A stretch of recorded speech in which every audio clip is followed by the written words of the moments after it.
શું તમે પણ વધારે તેલવાળું ખાવાનું પસંદ કરો છો?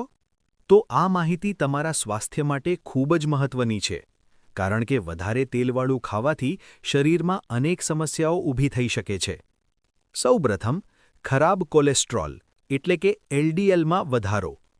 તેલવાળા ખોરાકમાં ટ્રાન્સ ફેટ અને સેચ્યુરેટેડ ફેટ વધારે હોય છે, જે નસોમાં જમા થઈને બ્લડ પ્રેશર વધારે છે અને હાર્ટ એટેકનો જોખમ વધારી શકે છે.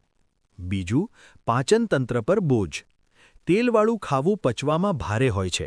તેના કારણે એસિડિટી, પેટમાં બળતરા, ગેસ અને લાંબા ગાળે ફેટી લીવર જેવી સમસ્યાઓ થઈ શકે છે.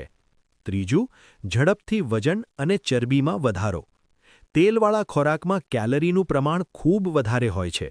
તેના કારણે શરીરમાં ચરબી ઝડપથી જમા થાય છે અને પેટ તથા કમરના ભાગમાં વજન વધી શકે છે. ચોથું, ત્વચા અને ખીલની સમસ્યા. વધારે તેલવાળું ખાવાથી શરીરમાં હોર્મોનલ અસંતુલન થઈ શકે છે.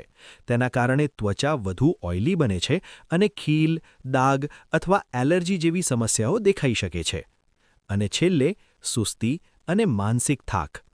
ભારે ખોરાક પચાવવા માટે શરીરની ઊર્જા વધારે વપરાય છે. તેના કારણે આળસ, ઊંઘ અને કામમાં એકાગ્રતાની કમી અનુભવાય છે.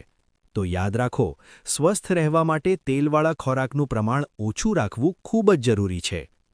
જો આ માહિતી તમને સારી લાગી હોય તો વિડીયોને લાઇક કરો, શેર કરો અને આવી વધુ માહિતી માટે અમારા પેજને ફોલો કરવાનું ભૂલશો નહીં.